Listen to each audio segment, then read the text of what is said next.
नमस्कार, MP news में आप सभी का बहुत स्वागत है और आपके साथ इस वक्त मैं हूं श्रद्धा बुंदेला। हम आपको बता दें कि मध्य प्रदेश में इस वक्त चुनावी शंखनाद हो चुका है और 39 सीटों पर प्रत्याशियों का ऐलान भी बीजेपी कर चुकी है। बहुत ज्यादा खुश ये प्रत्याशी नजर आ रहे हैं और इस वक्त मध्य प्रदेश में कैसा माहौल है ये जानते हैं मेरे सहयोगी धर्मेंद्र से। धर्मेंद्र मेरे साथ जुड़े हुए हैं। धर्मेंद्र, किस तरह से मध्य प्रदेश में आप माहौल देख पा रहे हैं?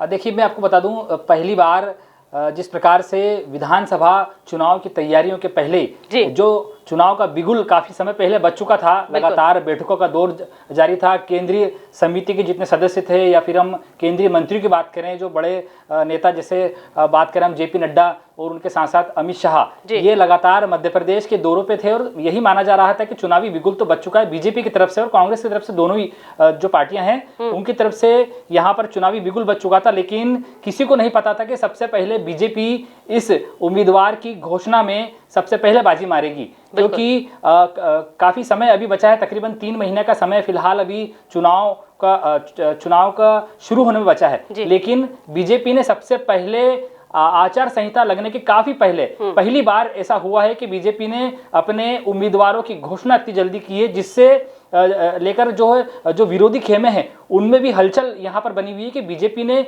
इतनी जल्दी बिना विरोध के यहाँ पर चुनावी घोषणा, जो चुनाव के जितने उम्मीदवार हैं उन उम्मीदवारों की घोषणा काफी पहले कर दी और इससे काफी जो कार्यकर्ता है उनमें खुशी की लहर भी है, क्योंकि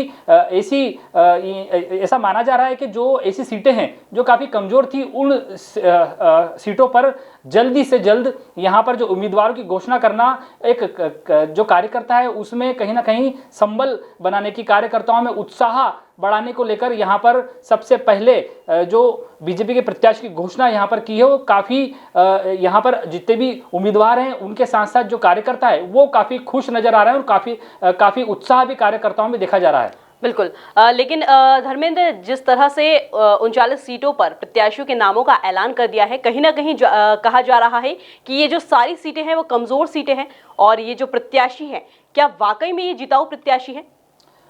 जी देखिए, मैं आपको बता दूं कि इसमें से कई ऐसे प्रत्याशी हैं जो अपने विधानसभा में पहले हार चुके हैं। कई प्रत्याशी ऐसे भी हैं जो यहाँ पर बागी बनके जिन्होंने चुनाव लड़ा था और कहीं ना कहीं बीजेपी को नुकसान हुआ था। तो यही बात जो है केंद्रीय समिति जो है उन्होंने तय किया था। केंद्रीय समिति की बैठक यहाँ पर हुई थी। हम आपको बता दें 16 तारीख के दिन केंद्रीय समिति की दिल्ली में अहम बैठक थी। उसी में ये जो पूरी लिस्ट है, ये जो पूरे नाम है, उसमें मंथन हुआ था। उसका निर्णय यहाँ पर निकला कि जो ऐसे उम्मीदवार हैं जो पिछली बार चुनाव हार चुके थे या फिर जो बागी उम्मीदवार थे, उनको यहाँ पर उनके ऊपर पार्टी ने यहाँ पर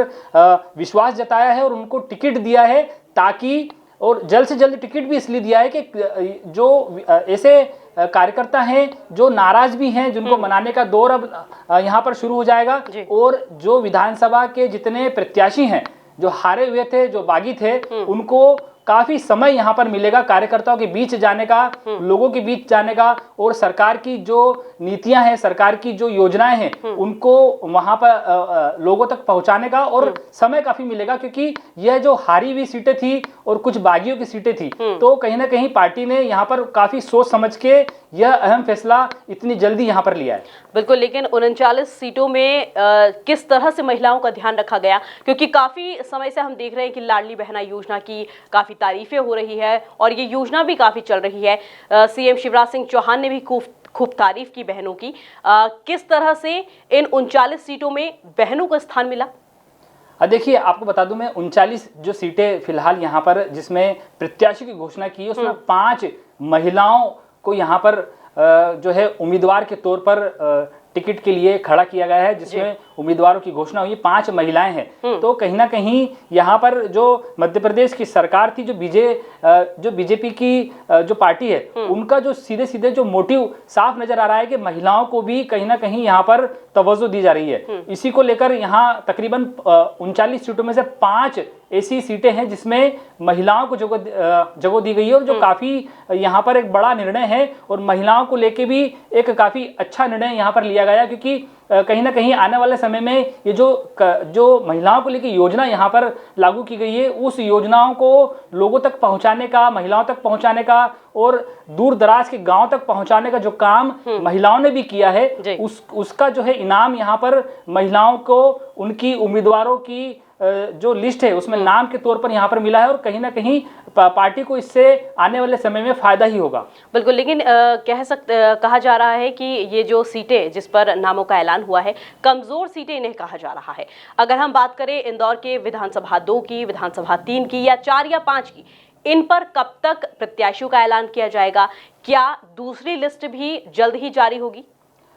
देखिए, ये जो मध्य प्रदेश में इंदौर एक ऐसी जगह है, यहाँ पर आर्थिक राजधानी कहा जाता है, उसी के साथ साथ यहाँ की जो राजनीति है वो पूरे मध्य प्रदेश में चर्चित है, क्योंकि यहाँ की जो विधानसभा है, फिलहाल हम बात करें जैसे इंदौर की जो आपने अलग अलग विधानसभा की बात करी, तो तकरीबन सभी विधानसभा में बीजेपी के प्रत्याशी हैं। हाँ। और जो जीते हुए हैं, तो यह जो जितने भी प्रत्याशी हैं यह कहीं ना कहीं पूरे मध्य प्रदेश में एक अलग ही मुकाम रखते हैं, एक अलग पेट रखते हैं। लेकिन आने वाले समय में जो एक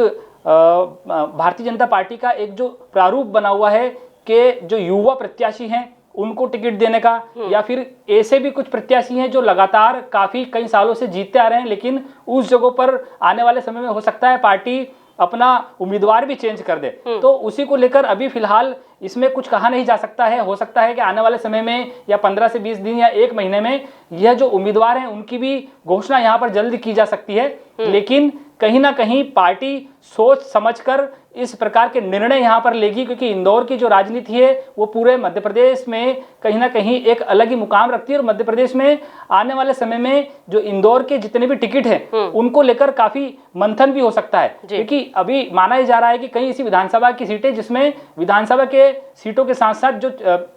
जो प्रत्याशी हैं उनकी घोषणा जल्दी होगी, लेकिन हो सकता है कि कहीं ना कहीं उनके नाम भी यहाँ पर बदले जा सकते हैं, क्योंकि जो पहले के जीते हुए विधायक हैं हो सकता है कि उनको ना मिले, उनका विधानसभा क्षेत्र चेंज कर दें, उसको लेकर भी लगातार जो है पार्टी मंथन कर रही है। बिल्कुल, आपने मंथन की बात की। बीजेपी की तरफ से तो पहली लिस्ट जारी हो चुकी है, लेकिन हम यहाँ जानना चाहते हैं कांग्रेस पार्टी के बारे में। कांग्रेस पार्टी को इस लिस्ट से फायदा होगा या नुकसान? क्योंकि अब क्या है कि कांग्रेस पार्टी को समय मिल चुका है अपनी लिस्ट जारी करने का, या फिर जो प्रत्याशियों का ऐलान जिस तरह से बीजेपी कर चुकी है उनके सामने किस व्यक्ति को उन्हें खड़ा करना है वो खूब अच्छे से अब जान सकती है। देखिए, ये बात तो सही है कि जो कांग्रेस पार्टी है फिलहाल अभी कुछ भी यहाँ पर निर्णय नहीं ले पाई है, क्योंकि लगातार अभी उनका बैठकों का दौर जारी है, बैठकें भी उनकी ओर से पूरी नहीं हो पाई है। और बीजेपी जो एक संगठन के हिसाब से चलती है, उन्होंने यहाँ पर पहले से ही पूरी तैयारी कर रखी है। काफी समय पहले से बीजेपी, अगर आपको बता दूं, मैं पिछली बार जो यहाँ पर नगर निगम के चुनाव हुए थे उसके समय से बीजेपी विधानसभा के चुनाव की तैयारी में भी लग चुकी थी, क्योंकि उनको पता था कि कहां पर पार्टी कमजोर है, किस वार्ड में पार्टी को नुकसान हुआ है, किस वार्ड में पार्टी को कम वोट मिले हैं। तो कहीं ना कहीं उसको पूरा देखते हुए पार्टी यहाँ पर धीरे धीरे विधानसभा की तैयारी में जुट चुकी थी। कांग्रेस की बात करें तो कांग्रेस में भी लगातार जो है बैठकों का दौर जारी है। अभी फिलहाल यहाँ पर किसी प्रकार का मंथन नहीं हो पाया कि कौन सी विधानसभा से किसको टिकट दिया जाएगा। हालांकि कुछ ऐसे चेहरे हैं, हम जैसे इंदौर की बात करें तो इंदौर में विधानसभा 1 में जो जीते हुए प्रत्याशी हैं कांग्रेस के संजय शुक्ला, उनका टिकट यहाँ पर लगभग फाइनल माना जा रहा है, क्योंकि वो यहाँ पर पहले से ही जीते हुए हैं। उसी के साथ बात करें राऊ की, तो राऊ में जो विधानसभा है उसमें जीतू पटवारी हैं, वो लगातार कई वर्षों से यहाँ पर कांग्रेस का चेहरा बने हुए, लगातार यहाँ पर टिकट की दौड़ में आगे ही रहते हैं और जीतते भी हैं। तो कई ऐसे टिकट है जो यहाँ पर बीजेपी के साथ साथ कांग्रेस के जो टिकट हैं वो लगभग तय माने जा रहे हैं। लेकिन अभी आने वाले समय में यह जो टिकट अगर हो सकता है बदले भी जा सकते हैं, और इसी के साथ कुछ ऐसे टिकट हैं जो लगातार कांग्रेस जिन पर मंथन भी कर रही है, और कांग्रेस अभी फिलहाल किसी भी प्रकार के निर्णय पर नहीं पहुंची है। बिल्कुल, यानी कि कहा जा सकता है कि कांग्रेस जो है वो बहुत सोच समझकर अपने उम्मीदवारों की घोषणा करेगी। हालांकि क्या इस बात पर ये कहा जा सकता है कि दूसरी जो लिस्ट आपने कहा कि अभी फिलहाल उसकी डेट नहीं आई है, लेकिन क्या ये कहा जा सकता है कि दूसरी जो लिस्ट है वो जल्द ही आएगी, या फिर जिन विधानसभाओं की मैंने अभी बात की 2, 3, 4, 5, इनके नामों का ऐलान जल्द हो सकता है?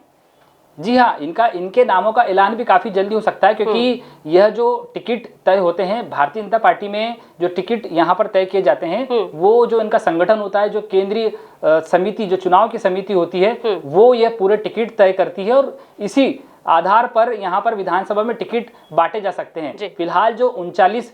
विधानसभा की सीटों पर यहाँ पर नाम घोषित हो चुके हैं। अभी पार्टी का पूरा फोकस इसी पर रहेगा और आने वाले समय में यह देखना होगा कि यह जो टिकट है विधानसभा के, जो इंदौर के विधानसभा के टिकट हैं, आपने जितने भी बताए हैं तकरीबन विधानसभा 1 की बात करें, 2 की बात करें, 3 और 4 की बात करें, 5 की बात करें, तो यहाँ पर आने वाले समय में जल्द से जल्द यहाँ के जितने भी प्रत्याशी उनकी घोषणा पार्टी जल्दी कर सकती है। बिल्कुल, बहुत बहुत शुक्रिया धर्मेंद्र तमाम जानकारी के लिए। तो ये थे हमारे सहयोगी धर्मेंद्र, जो तमाम जानकारी हमें फिलहाल में दे रहे थे। यहाँ लेते एक छोटा सा ब्रेक के बाद जल्द हाजिर होंगे। बने रहिए एमपी न्यूज के साथ।